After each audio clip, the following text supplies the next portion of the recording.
Hello dear friends, welcome to my channel. আজিৰ এই ভিডিঅ'টোত আলোচনা কৰিম ইংলিছ সাবজেক্টটো একেই দিন অৰ্থাৎ 8 পৰা 10 দিন পঢ়ি মানে কেনেকৈ পাস কৰিব পাৰি কেনেকৈ পঢ়িলে এটলিষ্ট পাস কৰিব পাৰি যে এইবাৰ এইচএস 2025 ত মানে ইংলিছ সাবজেক্টটো ক্লাস 12 ৰ ইংলিছ সাবজেক্টটো মানে পঢ়ি মানে কেনেকৈ পাস কৰিব পাৰি আজিৰ এই ভিডিঅ'টোত আলোচনা কৰা হ'ব ভিডিঅ'টো তোমালোকে হেকলৈ চাবা আৰু ভিডিঅ'টো তোমালোকে হেকলৈ চালে তোমালোকে মানে ধুনীয়াকৈ পাস কৰিবা ইংলিছ সাবজেক্টটো মানে ধুনীয়াকৈ পাস কৰি যাবা এই ভিডিঅ'টোত কভাৰ কৰা হ'ব যে ফাৰ্ষ্টত সিলেবাসখিনি তোমালোকে জানি ল'ব লাগিব তাৰ পিছত 2 নম্বৰ কেনেকৈ পঢ়িম মানে কেনেকৈ পাস কৰাৰ কাৰণে মানে কেনেকৈ পঢ়িব লাগিব হেতু কম তাৰ পিছত ৰিভিজন কেনেকৈ কৰিব লাগে হেতু কম আৰু এক্সাম ৰিলেটেড কিছুমান কথা এই ভিডিঅ'টোত কোৱা হ'ব এই ভিডিঅ'টোত এই চাৰিটা মানে কভাৰ কৰা হ'ব এইখিনি তোমালোকে মানে যদি ভালকৈ মানে যিখিনি কম হেখিনি তোমালোকে যদি মানি চলা এইকেদিন মানে তোমালোকে ইংলিছ সাবজেক্টটো মানে ধুনীয়াকৈ পাস কৰি যাবা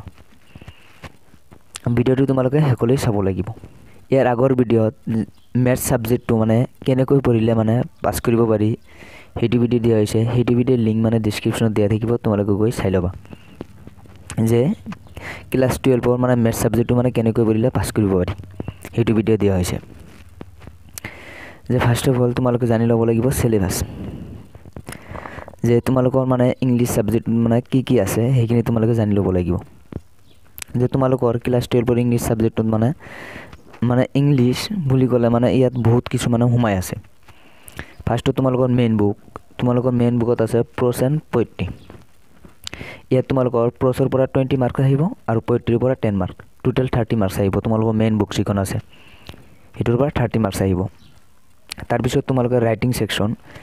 যেটো তোমালোকৰ জব এপ্লিকেশন ইয়াৰ অৰ থাকে আৰু ৰিপোৰ্ট মানে আছে তাৰ পিছত পোস্টাৰ ৰাইটিং এডভাৰ্টাইজমেন্ট এইবিলাক আছে এইবিলাক টোটাল মিলি তোমালোকৰ ৰাইটিং সেকশনৰ পৰা 25 মাৰ্কস এটা আহিব তাৰ পিছত তোমালোকৰ 20 টাস ইয়াৰ বিছবাব মানে স্টোৰী তোমালোকৰ মনত ৰাখিব লাগিব ইয়াৰ পৰা 15 মাৰ্কস তাৰ পিছত তোমালোকৰ গ্ৰামাৰৰ 20 মাৰ্কস আহিব তাৰ পিছত পেজেছৰ পৰা 10 মাৰ্কস আহিব তোমালোকৰ টোটাল মানে 100 মাৰ্কস এই 100 মাৰ্কস তোমালোকৰ পাঁচটা ভাগত মানে ভাগ কৰা হৈছে ইয়াৰ ভিতৰত তোমালোকে মানে কোনখিনি মানে ফাৰ্ষ্টত পঢ়িবা যেহেতু তোমালোকৰ 5 মাৰ্ক লাগে হেখিনি কোৱা হ'ব এতিয়া সিলেবাসখিনি তোমালোকে জানি ল'লা আৰু কোনটোৰ পৰা কিমান মাৰ্ক আহিবা হেখিনি তোমালোকে গম পালা এতিয়া কম যে কেনেকৈ পঢ়িম এতিয়া তোমালোকে এইকেদিন যেহেতু তোমালোকৰ সময় বহুত কম তোমালোকে এইকেদিন কেনেকৈ পঢ়িলে মানে ইংলিছ সাবজেক্টটো পাস কৰিব পাৰিবা ফাৰ্স্ট অফ অল তোমালোকে মানে ইংলিছ সাবজেক্টৰ কাৰণে পৰীক্ষাৰ মানে 3 দিন বা 4 দিন থব লাগিব হেকেদিন তোমালোকে ইংলিছ সাবজেক্ট পঢ়িব লাগিব তাৰ আগত তোমালোকে মানে যিখিনি পাৰা মানে কভাৰ কৰিবলৈ লাগিব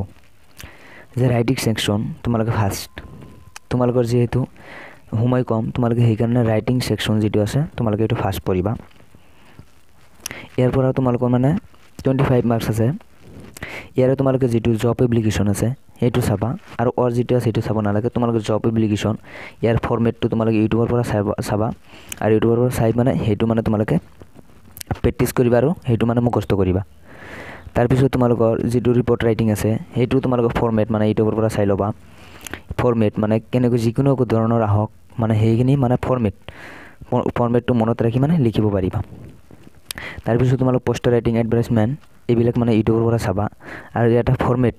লিখিলে মানে যিকোনো আহক যাতে পৰীক্ষাত যিকোনো নাহক যাতে তোমালোকে পাৰা তেনেকুৱা ধৰণৰ ফৰমেট তোমালোকে মানে ইউটিউবত আছে যে ফৰমেটটো তোমালোকে জাস্ট ঠিকি ল'বা ইয়াৰ 25 মাৰ্কস আছে ইয়াৰ তোমালোকে মানে 15 মাৰ্কস এটা পাবাই যদি তোমালোকে মানে ইউটিউবৰ পৰা মানে ফৰমেটখিনি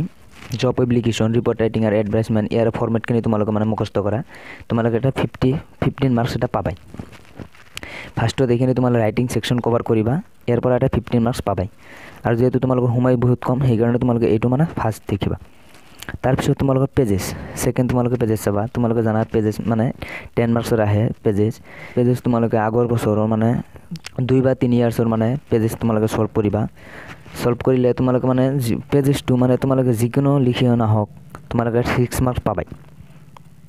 তোমালোকে পেজেছ মানে মিলাই খেলি লিখি আহিবা তথাপি 6 মাৰ্ক এটা পাবা। তাৰপিছত তোমালোকৰ মেইন বুকখন তোমালোকে 3rd পঢ়িবা। মেইন বুক তোমালোকৰ জানাই মেইন বুকৰ মানে এতিয়া তোমালোকৰ যেহেতু সময় কম তোমালোকে গোটেইখিনি পঢ়িব নালাগে। তোমালোকে কি কৰিবা প্ৰচৰ দুটা মানে চেপ্টাৰ পঢ়িবা আৰু পয়েট্ৰিৰ যিকোনো দুটা চেপ্টাৰ পঢ়িবা। সেই দুটা চেপ্টাৰ মানে এনেকৈ পঢ়িবা মানে যিকোনো ধৰণৰ কুৱেশ্যন নহওক যাতে পাৰা। আৰু তোমালোকে জানাই যেহেতু বহুত কুৱেশ্যন মানে থাকে সেইকাৰণে তোমালোকে দুটা চেপ্টাৰ মানে পঢ়ি যাবা। সেই দুটা চেপ্টাৰৰ পৰা যিকোনো কুৱেশ্যন নহওক যাতে পাৰা।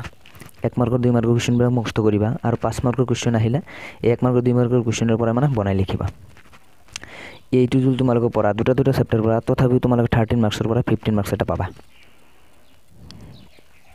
তাৰপিছত তোমালোকে গ্ৰামাৰ 4th মানে গ্ৰামাৰ মানে এক্সামৰ আগত মানে গ্ৰামাৰখিনি তোমালোকে আগতে পাইছা টেন্স ভইচ চেঞ্জ নেৰেশ্যনটো তোমালোকে নালাগে আৰু এপ্ৰপ্ৰিয়েট প্ৰিপজিশ্যন এই তিনিটা তোমালোকে চাবা। এই তিনিটা মানে তোমালোকে আগতে পাই আহিছা এইখিনি তোমালোকে মানে আকৌ অলপ ৰিভিজন কৰি যাবা আৰু প্ৰিভিয়াছ কুৱেশ্যনবিলাক প্ৰেক্টিছ কৰি যাবা। এইখিনি কৰিলে তোমালোকে এটা 20 মাৰ্কছ আছে 10 মাৰ্কছ এটা পাবাই। যিখিনি ক'লোঁ মানে সেইখিনি তোমালোকে কৰিব লাগিব আৰু এইকেইদিন মানে পঢ়িব লাগিব। টোটেল 46 মাৰ্কছ এইখিনি যদি পঢ়া মানে এনেকৈ মই যিখিনি ক'লোঁ সেইখিনি যদি পঢ়া মানে টোটেল 46 মাৰ্ক এটা পাবা।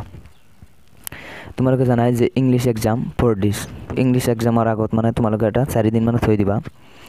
8 তাৰিখ 9 তাৰিখ 10 তাৰিখ আৰু 11 তাৰিখ এই 4 দিন তোমালোকে ইংলিছ এক্সামৰ কাৰণে থৈ দিবা আৰু এইখিনি তোমালোকে মানে ৰিভিজন কৰিব লাগিব।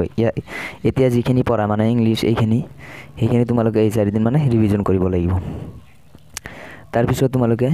এতিয়া ৰিভিজন কেনেকৈ কৰিবা মানে ৰিভিজন তোমালোকে কেনেকৈ কৰিবা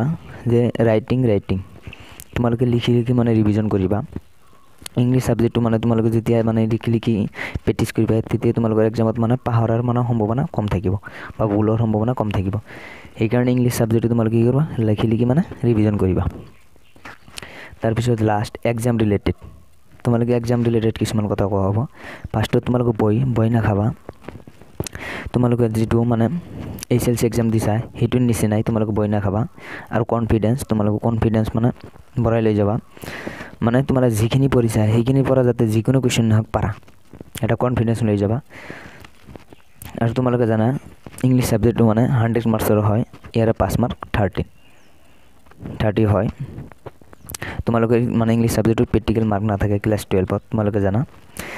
তোমালোকে মানে যিখিনি ক'লোঁ সেইখিনি তোমালোকে ফ'ল' কৰিবা নিশ্চয় তোমালোকে ইংলিছ সাবজেক্টটো পাছ কৰিব পাৰিবা। Thank you all of U.